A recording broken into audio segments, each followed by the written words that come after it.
What's up, everybody, and welcome to my Dumbledore build guide for Hogwarts Legacy. Basically, I just try to utilize what I could in this game to sort of maybe make like what Dumbledore could be in this game in terms of his skill set and spells. So let's jump right into it with the spells. First up, we have Arrest Momentum. Very good for slowing down enemies and kind of isolating them as well too. If you're just dealing with an annoying enemy and just need to separate them and take them out real quick. So very good for just popping them up real quick, slow them down and just deal some basic casting damage to him. So then helps you control basically the battle. And next up with that is Glacius. So you may want to do Arrest Momentum first and then Glacius. And the only time really you want to do Glacius first is maybe you're coming to a big crowd or just need to isolate another enemy real quick. But Glacius is good for freezing enemies and increasing damage they take from follow-up attacks. So it doesn't actually do direct damage itself, but does help with follow-up attacks if you do any more damage with that. Like I said, good for isolation when it comes to enemies. And then next up is Depulso. Very good spell. It basically repels many types of objects and enemies with considerable force. This doesn't do direct damage, but you can knock enemies into different objects or other enemies that will do damage, such as like barrels, etc. Very fun to use, especially when upgraded as well. And then lastly, probably not the most impressive, but Incendio we have in here. It's the closest spell to his Firestorm spell, I believe, from the movies. So just trying to sort of stick with the lore in a sense with this one. It's a great AoE as well once you upgrade it.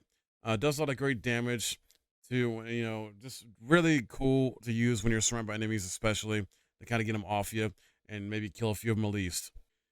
And next we go into the talent tree here. First with spells. Now ignore this because these I just got because it's taking them from main character. You don't necessarily need these for this build. I got them as part of my first playthrough. What you will want is Incendium Mastery though to help make it into the AoE effect. And then another one you would want is Depulsive Mastery. Casting Depulsive release additional blast directly around you. Very good for basically attacking multiple enemies, especially when you're surrounded. And then Glacius Mastery, striking an enemy frozen by Glacius Blast, damage charge outward from the target. So essentially helps you do more damage overall and affects other enemies too. Great for multiple enemies. Next, we go into the Dark Arts. So the first one I want to have here is Stunning Curse. And as I mentioned before in a previous build video, Stupefy has the same effect as Curse on enemies. So Curse enemies take increased damage, so it's very good for that when you Stupefy enemies. Next up, we're going to have Enduring Curse on here as well. Basically helps you do more damage by having the Curse enemy, or Curse effect, sorry, stay on there longer for a period of time. Slowing Curse, another great addition to combo with Arrest Momentum. Similar thing, increased damage because they're cursed with it. And then lastly for this talent tree, Curse Sapper. Once again, basically a good talent to have to keep your health up, keep you alive. Make sure you have less deaths overall in this game. This game's not overly challenging anyway. I've barely died myself. Now for the core talents here. Some of these you may want to ignore, but as I mentioned before, there's some ones that I just feel are universal for builds, like the spell knowledge stuff here. The Swift, I feel like, or sorry, that's not Swift. Swift is a nice universal talent to have for all builds, in my opinion. Pretty much these, and then basic cast mastery. I feel like it's another good universal talent to have. For this build, though, Protego Absorption would be good to implement here. Successful Protego blocks will contribute to the Ancient Magic meter. Perfect Protego blocks contribute even more. So basically, what this build's about is like controlling and building up your Ancient Magic meter so you can use that as much as possible, as fast as possible. All right, and then moving on, Wigan Wheel Potency. I feel like it's all good for all builds as well too. So that's a universal thing. And then Stupefy Mastery. Basically help you do more damage with that. They remain stunned longer for a period of time. And this combos with the curse as well. The curse traits. Sorry, not traits, talents. Evasion Absorption is very good because it's successfully evading an unblockable attack with dodge contributes to H meter. Like I said before, this build's about building up your magic meter faster so you can utilize it more often in combat. Protego Expertise is another great one to pick up. Blocking a spell with Perfect Protego will send two projectiles back at enemies, essentially doing more damage overall. And if you're really good at parrying using this mechanic, you're just going to get a lot of joy and satisfaction out of it.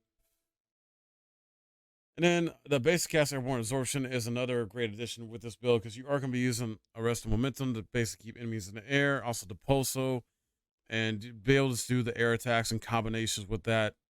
So it allows for more damage and also contributes more to the ancient magic meter. And then Superfly expertise, basically increase the direct damage on impact with this. Very useful. Protego mastery, perfect Protego release a damaging blast that breaks enemy shields. This is fantastic because you got a lot of annoying enemies in here that do have shields, and it's just like, I want to hit you, but I can't because I got to use the right spell for that shield or barrier. So very good for that as a kind of a universal thing to break shields. So that was it for the talents, and now moving on to the gear. Make sure you have legendary gear, and pretty much the main trait here, and actually the only trait I use for this, is Ancient Magic Focus 3. I have it on every piece of gear, since this is a control and magic focus build where we're trying to be a meter and use it as fast as possible. So I would just put that on every single gear piece. So that way you're just going to continually, deal out this damage. Use your magic, ancient magic a lot in combat to basically like one hit enemies, essentially. And you might be wondering, like, dang, how is this going to do damage? Well, this is the main way you do damage in this build. It's a defensive control build, mainly, as you can tell, with, using ancient magic a lot. And you can do good damage with your basic attacks as well. I mean, you can finish off playing enemies with your basic attacks in combination with your spells. So it's a lot of fun. Hope you guys enjoyed this. If you did, please drop a like, subscribe, hit that bell for notifications, and let me know your thoughts in the comments.